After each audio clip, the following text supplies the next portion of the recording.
Assalamualaikum warahmatullahi wabarakatuh. Halo sobat channel Ali dan Kota Channel. Hari ini kita udah di part 3 nih Prof, mengenai sejarah Profesor Dr. Ali dan Koto.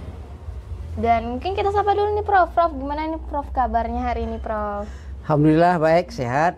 Kelsa sehat ya? Iya Prof. Kita udah 3 episode Prof. Hari ini yang ketiganya Yang Prof. ketiga, alhamdulillah. Yang kemarin kita udah bahas dari yang awalnya Prof, dari kecil Prof, sampai sebelum SD. Yang kemarin juga kita bahas sudah yang part 2-nya dari SD sampai dengan kuliah. Tapi sekarang kita juga bahas yang kuliah Prof. Ya. Tapi yang sekarang kita mendalam pembahasannya Prof. Yaitu yang pertama kita nanti bahas Prof mengenai bagaimana sih Prof organisasi pada saat itu Prof. Kita kan mahasiswa, tentunya perlu tahu juga Prof, gimana sih dulu perkembangan organisasi yang pernah kita ikuti. Entah itu senat mahasiswa Prof, kan kemarin Prof bilang ya Prof, senat mahasiswa Prof. Iya. Oke. Juga mengenai HMI tadi saya dengar Prof kemarin. Iya. Nah, kita juga nanti akan membahas mengenai hal itu, dan juga Prof sedikit kita ulik juga nih Prof, sisi dari Prof, yaitu sisi ya biasalah anak muda ya Prof. Yang tentang kisah percintaan nanti kita ulik juga, biar nanti kita dapat pelajaran juga nih Prof. Dari semua hal yang kita bicarakan hari ini. Oke, langsung aja ya kita tanya dulu kepada Prof. Gimana nih Prof? Sejarahnya dulu Prof, organisasi pada masa dahulu Prof. Ya baik, Kersa. Kemarin kita sudah mulai sedikit masuk ke dunia perkuliahan, tapi ada sesuatu yang tertinggal.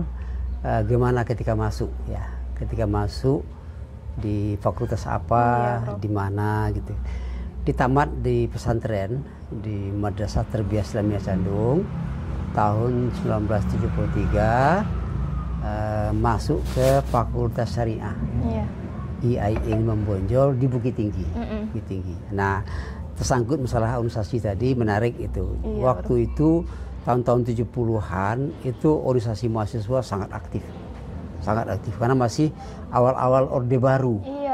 Orde Baru itu adalah orde atau masa setelah terjadinya peristiwa G30 SPKI, di mana kehidupan mahasiswa sangat dinamis sekali, dan masyarakat juga seperti itu mendukung pemerintah dalam rangka memulihkan keamanan setelah terjadinya pemberontakan G30 SPKI. Nah, waktu kami dulu waktu kuliah itu mulai masuk, pertama-tama setelah resmi diterima, itu yang pertama itu adalah namanya Posma.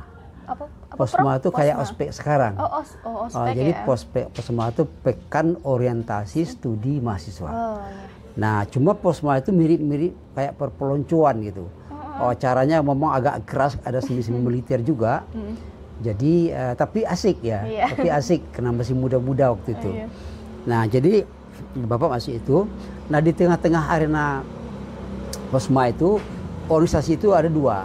Ada namanya organisasi intra universitas, ada organisasi ekstra universitas. Nah, kalau intra itu namanya di senat mahasiswa di fakultasnya, dan tingkat universitas itu institut namanya IAIN pada waktu itu Dewan Mahasiswa.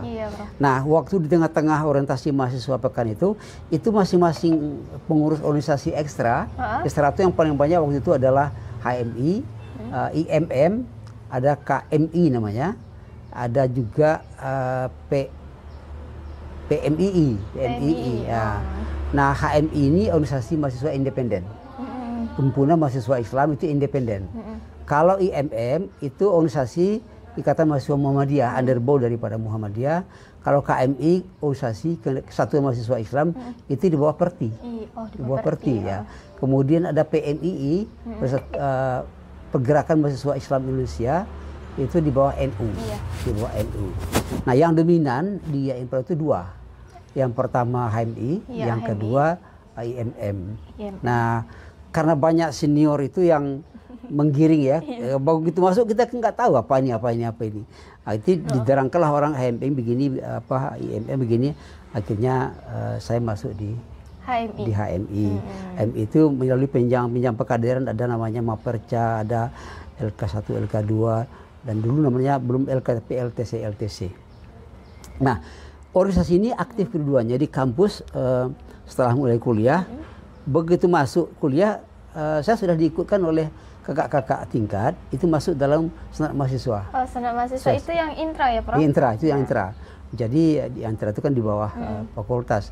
Tapi persaingan antara organisasi ekstra itu dalam kampus itu kuat. Sama-sama kuat ya, Prof, ya. Dan hebatnya persaingannya adalah dinamis sekali. Dinamisnya apa? Pergerakan mahasiswa itu pada umumnya bergerak dalam rangka memajukan perkuliahan masing-masing.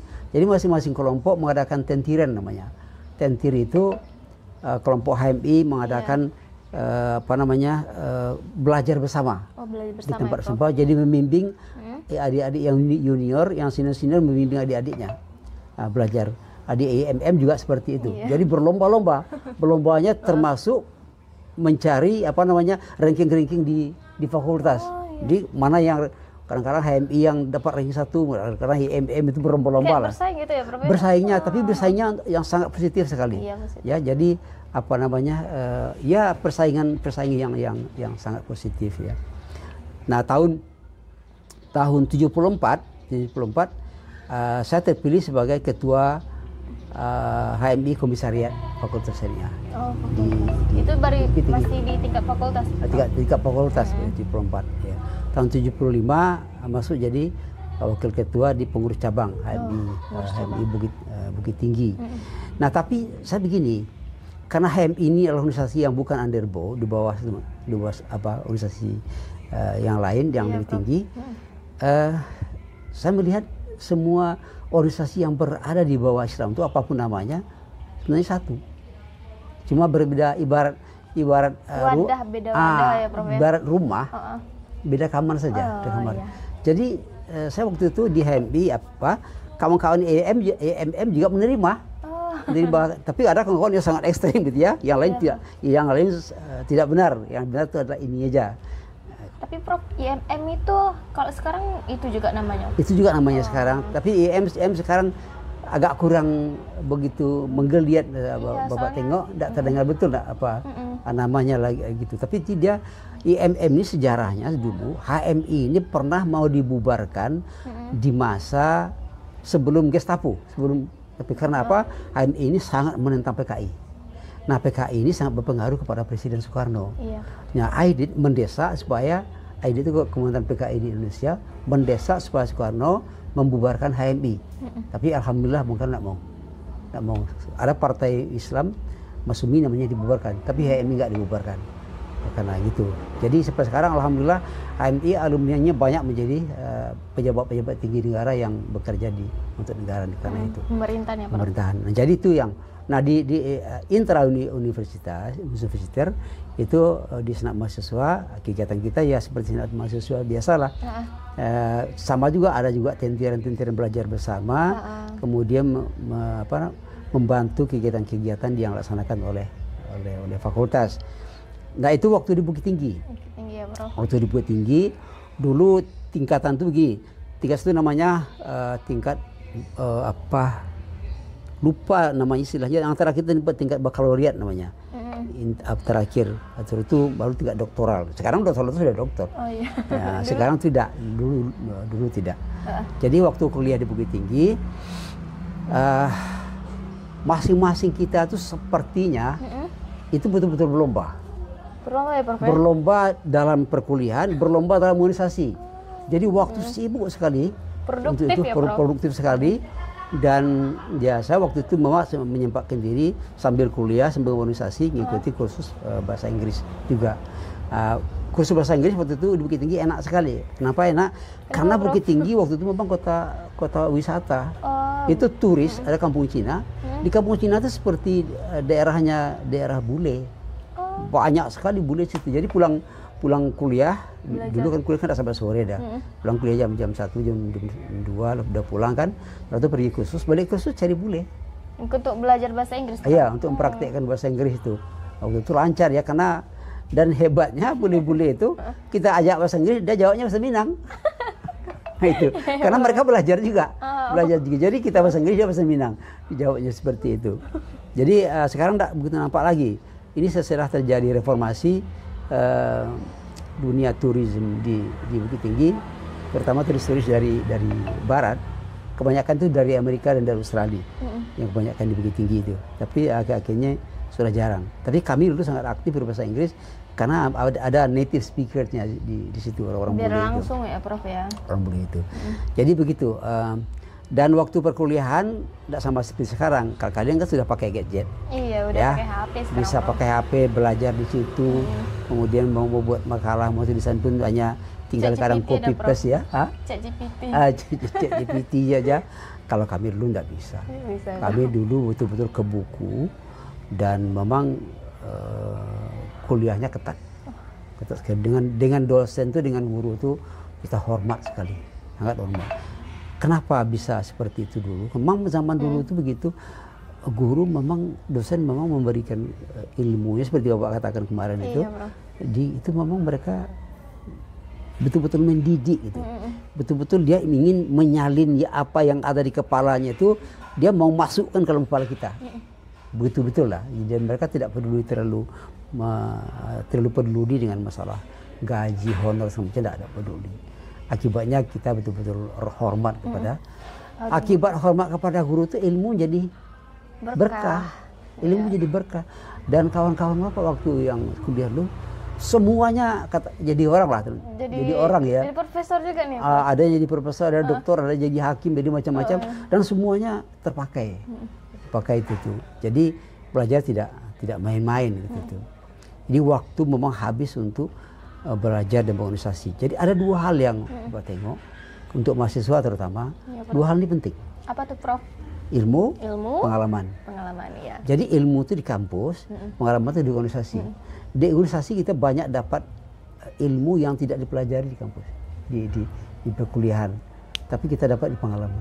Nah, perpaduan antara ilmu dengan pengalaman ini akan melahirkan namanya kecerdasan emosional. Kecerdasan emosional. Ya, emosional itu adalah melahirkan kearifan. Sekarang kearifan itu yang kurang.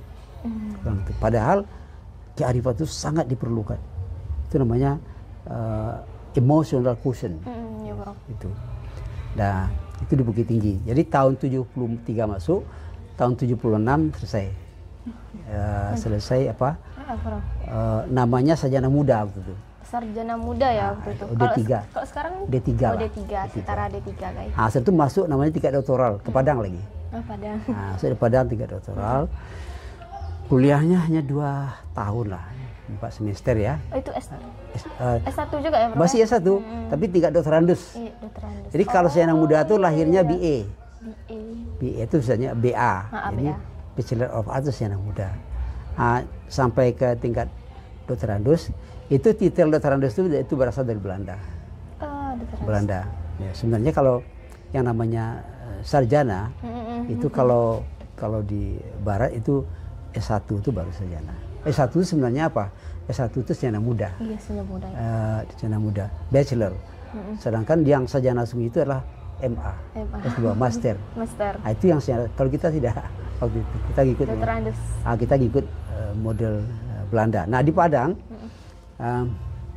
tahun 76 saya dipilih kalau di Bukit Tinggi jadi ketua komisariat HMI, aktif di kampus sebagai pengurus mahasiswa, pengurus senat. Sampai di Padang dipilih menjadi ketua senat mahasiswa Fakultas Syariah di Padang, dan sekaligus duduk di Dewan Mahasiswa. Dulu di atas senat mahasiswa ada Dewan Mahasiswa. Nah, Dewan Mahasiswa ini kemudian Prof, tadi Prof? Senat sama Dewan itu beda ya, Prof? Beda. Sebenarnya kalau sini kan senat itu kayak lembaga legislatif sekarang kan. Kalau Dewan tuh Dewan tuh di atas senat. Dewan tuh tingkat universitas. Kayak BEM ya, Prof? Kayak BEM itulah, ya BEM udah. Di tingkat universitas namanya Dewan Mahasiswa. Di fakultas namanya Senat Mahasiswa. Waktu itu tidak ada legislatif eksekutifnya, nggak ada. Satu aja situ. Dewan Mahasiswa itu dibekukan pada tahun 1976 kalau nggak salah. Karena apa? Karena ada demo besar tahun 74 kalau nggak salah, itu ada peristiwa Malari namanya. Itu pemberontakan, katakanlah pemberontakan tanda petik, adalah demo besar mahasiswa karena masalah penanaman modal asing, pengelolaan modal asing, dan itu mahasiswa melihat ini ada suatu ketidakadilan gitu. Maka berontak mahasiswa pada waktu itu menuntut pemerintah. Nah tahun 1976 di bawah Menteri Daud Yusuf, Dewan Mahasiswa itu dibekukan. Namanya NKK, Normalisasi Kehidupan Kampus. Itu memang seluruh Indonesia? Indonesia. Jadi saya termasuk pengurus Dewan Mahasiswa yang dibekukan sampai sekarang. Sampai sekarang itu. Tahun berapa tadi, Prof? Tahun 76. Jadi negara kita ini bergerak itu memang digerakkan oleh pemuda. Oleh peristiwa G30 PKI itu melahirkan angkatan 66. Mahasiswa lah yang berontak mengganyang PKI. Tahun 98 mahasiswa juga menubuangkan Pak Harto. Iya, Pak Harto. Itu reformasi. Nah, sekarang itu memang tidak sekuat dulu lagi. Jadi memang bergerak dengan mahasiswa. Semua mahasiswa itu adalah dinamisasi atau dinamisator pergerakan bangsa. Makanya mahasiswa itu di kampus tidak boleh dikekang, tidak boleh dikurung dengan berbagai macam sifat yang sifatnya otoritarian. Itu tidak boleh. Kenapa? Karena ini calon-calon pemimpin bangsa semua. Kalau otaknya sudah dipikir, maka sudah dibekukan, mereka tidak akan berkembang. Nah, ini yang sekarang saya menengok konsep pendidikan daripada Menteri Pendidikan Tinggi yang baru sekarang ini memulai kembali memberikan kebebasan kepada mahasiswa. Kebebasan bertanggung jawab. Ya, dia boleh bebas, dia boleh demo segala macam, tapi tetap dalam koridor undang-undang. Jadi mahasiswa silahkan Anda berpikir bebas, bergerak bebas, tapi tetap berada dalam koridor. Jadi pemerintah mengawal itu. Ini masih dalam koridor atau sudah keluar. Nah, itu yang ada. Nah, jadi saya termasuk pengurus yang dibekukan oleh Pak Daud Yusuf dari Menteri Pendidikan dulu, sampai sekarang masih beku. Nah, itu. Gini, Prof, saya juga teringat nih, Prof. Kalau dulu kan istilahnya kita yang memajukan universitas, nama kampus kampus itu akan ternama karena mahasiswanya. Ya. Kebalik kalau sekarang, Prof. Orang maunya ke universitas yang unggul. Ya. Itu gimana tuh, Prof, fenomena sekarang nih, Prof? Jadi memang alam itu berubah ya. Alam itu sudah berubah, tapi berubah itu harusnya berubah yang untuk naik. Iya, Prof. Dulu kami sekolah itu, Bapak contohnya Pak sendiri lah ya, saya sendiri tidak tahu mau jadi apa. Kuliah. Yang penting sekolah. Yang penting sekolah ya, Bro. Yang penting karena kata ibu, kalau kamu sudah berilmu, kemana pun kamu tidak ada masalah. Sekarang kan kalau sekolah sana, kuliah sana, menjadi apa? Iya, betul, Bro. Jadi akibatnya bukan cari ilmu, tapi mencari nilai, mau judisiumnya apa, ilmu kurang. Ilmu tidak ada. Padahal yang dicari sebenarnya adalah dua sebenarnya. Dua apa, Bro? Jadi yang sering bahas hard skill itu adalah ilmunya, materinya, kognitifnya, begitulah ya, dan begitulah. Tapi yang kedua adalah soft skill. Soft skill itu apa? Soft skill itulah keterampilan yang sifatnya moral. Moral. Jadi sabar, disiplin, empati, itu. Nah, sekarang kan tidak, guru itu malah dosen mau meminta nilai. Padahal belajarnya bunga minta nilai A, nilai A gitu. Ya, itu banyak terjadi seperti itu. Tapi yang Bapak tengok tuh anak-anak S2, S3, tapi Bapak dengan banyak tuh dosen-dosen itu ngolong gitu. Tapi kepada apa nggak ada yang berani minta itu. Jadi akibatnya terjadilah pergeseran nilai. Nah, sekolah tinggi, otak kosong. Betul, Prof. Itu kayaknya yang sekarang yang paling parah, yang paling parah bukan hanya otak kosong, iman juga kosong, akhlak juga kosong. Kalau nggak akhlak, apa kata Nabi begini ya? Apa tuh, Prof? Ada dua bekal hidup nih. Sinfani la yanfadani. Ada dua, ilmu dan adab. Ilmu dan adab itu dua sirajani la yathfiani. Ilmu dan adab itu kata Nabi itu dua pelita. Ilmu dan adab. Dua pelita yang tidak akan pernah padam. Jadi kemana pergi dia menerangi kita. Dua tabungan yang tidak akan pernah habis-habis. kemana pergi dan merantau kemana-mana. Tidak usah bawa duit, kamu akan hidup. Ya, jadi tabungan yang tidak pernah habis. Keduanya pelita yang tidak pernah habis. Padam. Nah, padam. Jadi itu yang kurang sekarang. Sekarang. Jadi anak-anak sekarang kuliah nilai tinggi tapi menghadapi hidup gampang. Iya betul. Gampang. Kenapa? Saya pun merasakan. Ya, jadi kalau Bapak begini, dengan ilmu kita bekerja. Iya, ilmu tapi dengan adab kita diterima. Ada orang ilmu tinggi tidak beradab, campakkan orang. Ya, contohnya kan sudah banyak kita dengar ceritakan ada orang Indonesia sekolah di Perancis, IPK-nya 4. Ya, malas mampu laut, nilainya tinggi sekali. Ketika dia mau bekerja masuk sebuah perusahaan besar, dia minta apa? Ditengok oleh manajernya, oh nilai kamu bagus. Iya. Tapi tunggu sebentar, dia buka file kita. File ya. Nilai Anda bagus, tapi kami tidak butuh orang seperti Anda. Berarti adabnya yang kenapa? Ya. Kenapa? Kan saya tinggi. Ya, kamu tinggi. Kami butuh orang yang bekerja seperti ini, tapi kami tidak butuh orang seperti Anda. Kenapa? Anda tidak jujur. Oh. Apa tidak jujurnya? Dia naik kereta api, 2 atau 3 kali nggak bayar. Kalau di barat itu, kita kan beli tiket tuh, naik ya, entah bagaimana cara, naik saja.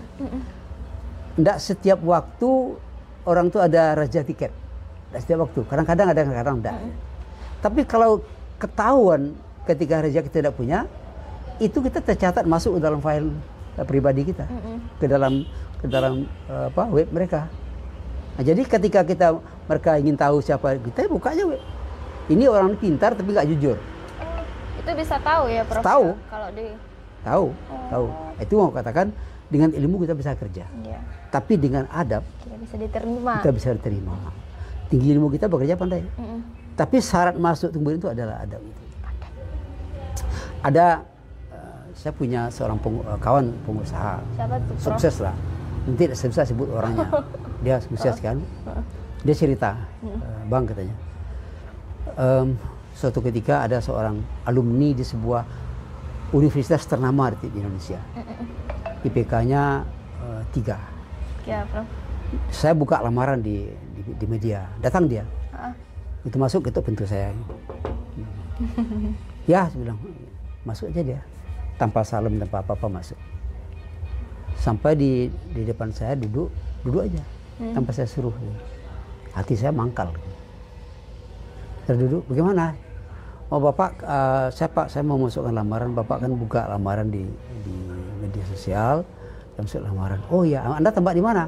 Tempat di sana. Gitu. Jadi karena kata pengusaha itu, sebenarnya cara dia masuk ya saya sudah mangkal. Gitu. Iya. Bisa tanya, kamu kalau bekerja mau minta gaji berapa? Iya. Gaji saya sekian Pak, karena IPK saya tinggi. Duduknya enak aja begini itu. Oh ya. Iya Bro. Jadi, yalah terima kasih. Begitu dia keluar, disobek. Masuk sampah. Datang yang kedua. Ketuk pintu, ya Assalamualaikum Pak katanya. Begitu dia ucapkan Assalamualaikum, dingin hati saya katanya. Dingin. Dekat dari depan saya. Dia nggak duduk. Silakan duduk. Makasih Pak. Duduk dia, duduknya sebenarnya sopan. Gimana, apa kabar? Baik Pak. Apa cerita? Ya saya baca begini di media.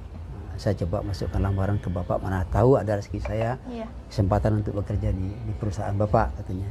Oh iya. Kamu tempat di mana di sana? Dia tidak dari universitas terkenal, tapi dia IPK-nya berapa? 2,5. Jadi kamu kalau kerja kamu minta gaji berapa? Apa jawabnya? Kalau soal gaji Pak, Bapak lah yang menentukan. Karena Bapak terima saja saya bekerja di tempat Bapak, saya terima kasih Pak.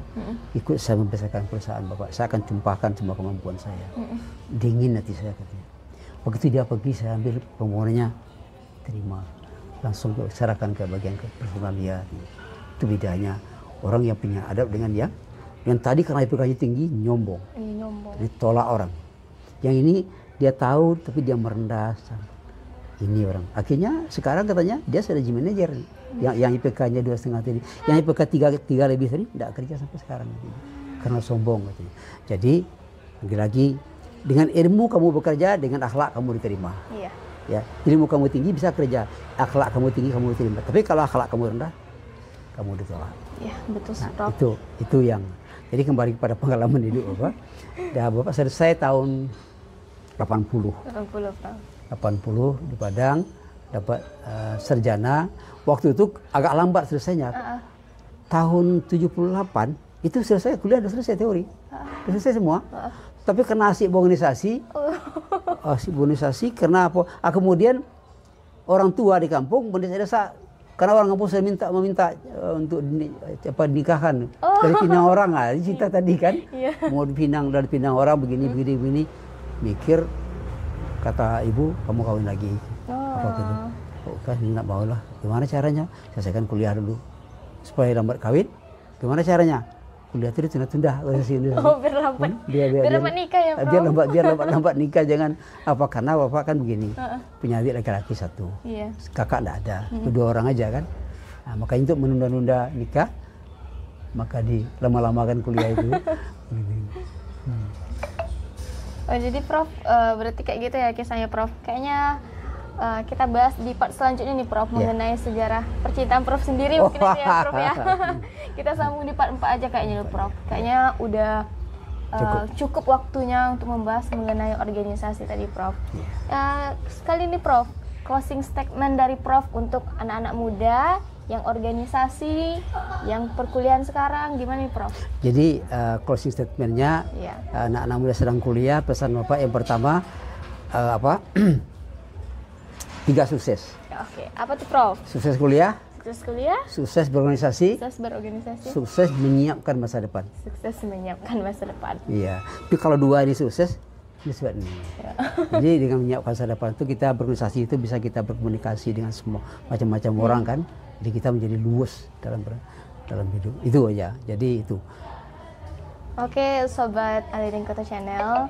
Tadi sudah kita dengarkan pemaparan mengenai bagaimana kita berorganisasi dari Prof sendiri, dan juga bagaimana nantinya kita bahas di part 4. Jadi teman-teman yang mau dengerin nanti bagaimana, pasti anak muda pasti dong pengen tahu Prof mengenai kisah Prof sendiri nanti, Prof.